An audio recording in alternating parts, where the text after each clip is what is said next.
제가 가가 특촬 끝나기 전에 준비하느라고 미리 섰는데 박수를 막 쳐주시니까 마치 저한테 쳐주시는 그런 기분으로 건강한 기분이 좋았습니다.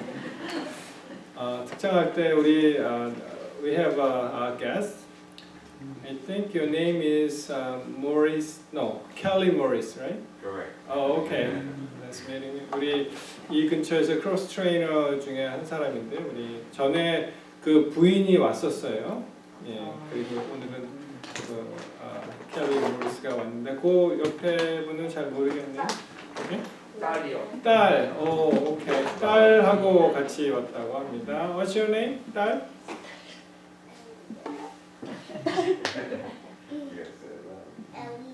엘리나. Nice meeting you.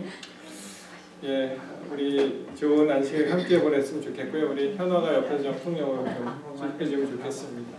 한국말을 잘하네요. 딸 이름 뭐냐고 물어봤더니. 예, 우리 오래간만에 우리 사라도 나와서 참 반갑고요. 또 우리 하성보 형제 여러분들이 기도를 많이 해주셔서 이렇게 무사히 잘 왔습니다.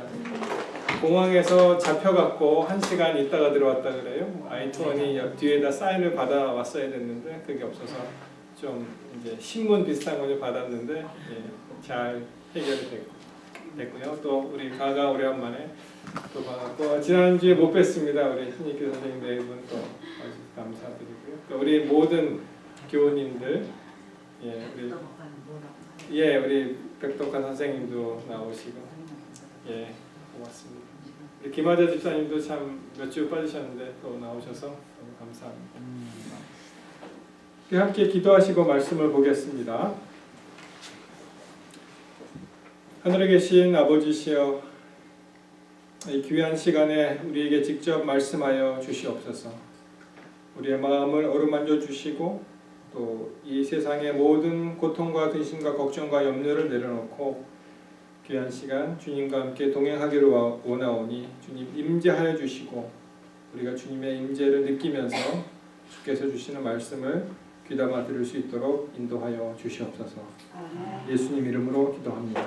아멘. 하나님의 말씀 사무엘상 17장 37절에 있는 말씀 같이 보시겠습니다. 이 주보에도 나와 있죠. 사무엘상 17장 37절입니다.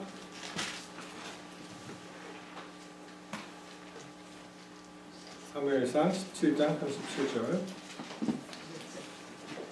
말씀이 이렇게 시작이 됩니다. 또 가로되 여호와께서 나를 사자의 발톱과 곰의 발톱에서 건져내셨은즉 나를 이 블레셋 사람의 손에서도 건져내시리이다. 사울이 다윗에게 이르되 가라, 여호와께서 너와 함께 계시기를 원하노라. 오늘 말씀 제목 골리앗 시대의 다윗으로 살기, 골리앗 시대의 다윗으로 살기라는 말씀 제목으로 같이 은혜 받고자 합니다. 여러분 너무 유명한 말씀이죠. 교회를 다니는 사람이건 다니지 않는 사람이건 이 스토리는 특별히 교회 오래 어렸을 때부터 다니셨던 분들은 칠드런 스토리로 또 다윗과 골리앗의 이야기로 너무 잘 아는 그런 이야기입니다. 교회 밖의 사람들도 흔히들 이야기하는 교양적으로 알고 있고 또 자연스럽게 회자되는 이야기이기도 합니다. 17장 이 다윗과 골리앗의 스토리가 이제 17장으로부터 이제 시작을 하죠. 우리 맨 1절로 가시면은 이렇게 이 기사가 성경 말씀이 시작이 됩니다. 블레셋 사람들이 그 군대를 모으고 싸우고자 하여 유다에 속한 소고에 모여 소고와 아세가 사이에 에베스담밈에서 진침해 사울과 이스라엘 사람들이 모여서 엘라 골짜기에 진치고 블레셋 사람을 대하여 항오를 벌였다. 이렇게 이제 시작이 됩니다. 여러분 이 양쪽 진영이 이제 진을 치고요. 한쪽 저쪽에서는 에베스담밈에서 이제 진을 치고 하나님의 백성들은 이제 엘라 골짜기에 이렇게 모이는 그러한 형국을 우리가 알 수 있습니다. 3절에 블레셋 사람은 이편 산에 섰고 이스라엘은 저편 산에 섰고 그 사이에는 골짜기가 있었더라. 그러니까 이제 골짜기를 이제 가운데 두고 양쪽 이제 진영이 서로 이렇게 대치하는 그런 상황입니다. 참 많은 경우에 우리가 선악과의 대쟁투의 그 그림을 본다면 나는 과연 어느 편에 속해 있는가? 내가 아무리 열심을 내고 일을 해도 하나님의 일을 한다고 하더라도 만약에 내가 속해 있는 진영이 잘못된 진영이라면 우리의 열심은 그렇게 바람직한 열심이 아닐 수도 있다는 것입니다. 자, 4절에 보시면 이제 블레셋 사람의 그 이야기가 나옵니다. 골리앗이 등장을 하죠. 그 사람이 별명이 있는데 싸움 도두는 자라고 했어요. 싸움 도두는 자. 싸움을 막 일으키는데 그 중에 이제 그 막 이렇게 흥분시키는 싸움을 도두는 자가 왔는데 그 사람 이름이 무엇이라고요? 되어 있습니까? 골리앗이라고 되어 있죠. 골리앗. 어디 사람이라고요? 가드 사람이라. 골리앗이요 가드 사람이라. 그 다음에 그의 특징이 나오죠. 키가 좀 죄송스러운 얘기지만 뭐 키 큰 사람들이 좀 실속이 없다 그래요. 근데 신장이 6규빗 1뼘이다 이렇게 나옵니다. 무지무지 큰 것입니다. 여러분 제 키가 미국 키로 6ft even입니다. 그러니까 제 신장을 놓고 2분의 1을 더한 그런 키가 이제 골리앗 정도 키가 되는 거예요. 9피트 정도 되니까. 그러니까 아마 우리 이 성전에 천장이 닿을 만한 그런 거구가 갑자기 나타나서 그래서 이제 싸움을 일으키는 그런 형국이라고 볼 수가 있습니다. 그래서 이제 뭐 여기서 이제 규빗이라는 6규빗 1뼘 이렇게 6규빗 규빗은 이제 팔꿈치에서 이 중지까지의 거리니까 뭐 사람마다 조금씩 다 차이가 지금 뭐 현대와 같이 이렇게 정확하게 메저가 아니죠. 그래서 보통 이제 영어식으로 표현하면 한 18인치를 한 규빗으로 보고요. 그러면 18 곱하기 6 하면 그것이 108이 나오고 그럼 108인치를 갖다 12로 나누면 한 9피트 정도, 그러니까 한 뼘이 또 있으니까 한 9피트 이상 되는 아마 현존하는 농구 선수보다는 훨씬 더 큰 그런 장신의 키라고 생각하시면 되겠습니다. 그래서 우리 미터로 계산한다면 한 2m 70, 그러니까 보통 한 1m 70 되시는 분 이 키라는 것이 참 희한하죠. 왜냐하면은 뭐 1cm, 2cm 별 차이가 안 나는데 그 차이가 이렇게 서면은 또 크게 차이가 나는 것 같아요. 이 눈높이로 이제 보기 때문에. 그러니까 한 170대는 평균 그 신장 170 정도로 보았을 때 한 1m가 더 위가 되는 굉장히 장신인 그런 사람임을 알 수가 있습니다. 여러분 이런 사람이 우리에게 나타나서 싸움을 걸면은 여러분들 마음이 좀 어떠시겠어요? 두렵죠. 간이 콩알만해집니까? 예, 뭐 솔직하게 말씀하셨습니다. 일단 등치가 큰 사람들이 이렇게 시비를 걸면은 그렇게 유쾌한 일은 아닐 거예요. 제가 94년에 이제 그때 당시에 월드컵 경기가 미국에서 있었는데 당시 이제 회사 다닐 때 이제 미국을 방문해서 그 월드컵 경기를 보게 되었습니다. 그 텍사스에서 처음 이 한국과 어느 나라인지 지금도 가물가물한데 하여튼 첫 경기가 일어났었는데 저는 당시에 해외여행이 처음이었고 그 미국을 처음 왔습니다. 그러니까 뭐 다른 나라에 가본 적이 없고 미국을 처음 왔는데 해외여행 처음이었어요.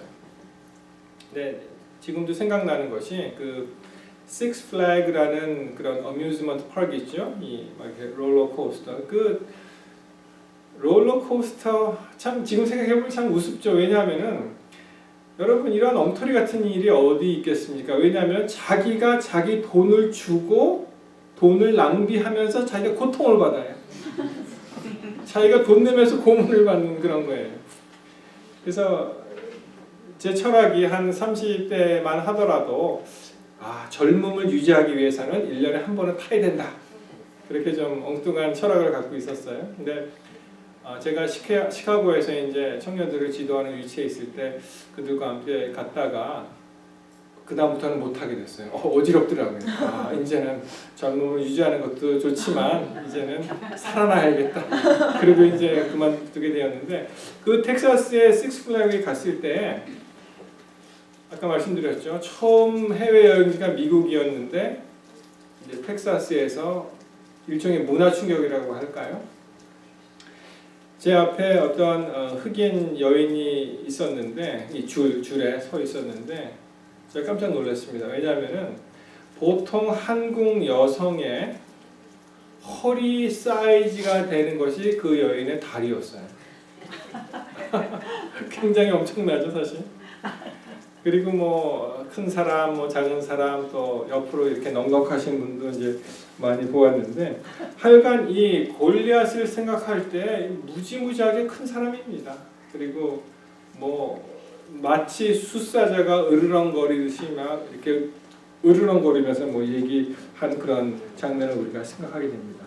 계속 이렇게 말씀이 이어집니다. 5절에 머리에는 노투구를 썼고, 머리를 보호해야 되죠. 노투구를 썼고 몸에는 어린 갑을 입었으니, 여러분이 어린 갑이 뭐 이 어리다 좀 이렇게 나이가 많다 그런 게 아니죠. 이게 물고기 어자입니다. 물고기요. 그 다음에 리는 뭘 나타내죠? 이 비늘린. 그리고 갑은 이제 갑옷을 나타내는 그런 이 마치 이 물고기 비늘과 같이 이렇게 갑옷, 우리가 이 전투 장면을 생각하시면 갑옷 아시죠? 그것을 이제 입었는데 그 갑옷의 중수가 얼마냐면은 놋 5,000세겔이라고 되어 있어요. 그래서 이 옛날 말에 놋 5,000세겔 그러면은 이 마음에 잘 와닿지 않죠. 이 현대어로 번역하면은 어떻게 되어 있냐면 현대인 성경에는 무게가 50kg이 나가는 놋 갑옷이다 이렇게 번역해 놨어요. 그러니까 여러분 상상해 보십시오. 지금 50kg 나가시지 않으신 분도 여기 계시죠. 근데 그 사람은 갑옷 자체만 하더라도 57kg가 되는 거예요. 57kg. 그런 중무장을 하고 나타났습니다. 참 얼마나 무겁겠습니까? 그리고 창자루는 배틀채 같고, 우리 어머님들 옛날에 배틀 돌리셨습니까? 창자루가 배틀채 같고요. 창날은 철 600세겔이라고 되어 있습니다. 이 현대로 번역하면 창날의 쇠 무게가 7kg이다 이렇게 되어 있습니다. 그러니까 이 57kg 되는 갑옷을 입고 날만 7kg이 되고, 여러분 제가 군복무 했을 때 그 이제 개인 화기들을 많이 다루지 않습니까? 그 중에 하나 M60이라는 기관총이 있었어요. M60. 뭐 람보 영화 같은 거는 잘 안 보시겠지만 거기에 나온 기관총이라고 해요. 근데 그 기관총이 한 10kg 됩니다. 제가 찾아봤어요. 제 생각에 한 20kg는 될 것 같다 그러고 이제 찾아보니까 한 10kg가 되는데, 이제 거기에 이제 부수적으로 딸린 부품들을 다 합하면은 뭐 한 15kg, 한 20kg 정도 나가지 않을까 이렇게 생각을 합니다. 그런 이 충무장을 한 그런 사람이 나타나서 이제 이스라엘에게 싸움을 거는 것입니다. 여러분 다시 한번 묻겠습니다. 이러한 사람이 나타난다면, 다시요, 키는 정말 굉장히 크죠. 노트구를 탁 썼죠. 어린 갑을 입었죠. 창을 들었죠. 방패에 든 사람이 또 따로 있죠. 그런 사람이 여러분들의 앞에 나타나서 싸움을 건다면 여러분 마음이 어떠시겠어요? 간이 콩알만해지죠. 그런데 여러분 중요한 것이 하나 있습니다. 우리가 보는 것, 겉으로 보는 것이 아무리 화려해도, 아무리 중무장을 했더라도, 아무리 최신식 무기를 갖더라도 그에게 없는 것이 하나 있어요. 무엇입니까? 그에게 하나님이 안 계신 것입니다. 그래서 두려워할 필요가 없는 거예요. 아무리 우리가 보잘것없이 보이고 키도 작고 중무장도 안 했지만 우리에게 누가 계시면? 하나님이 계시면 우리는 정말로 두려워할 것이 아무것도 없다는 것입니다. 우리 소년 다윗의 특징을 보면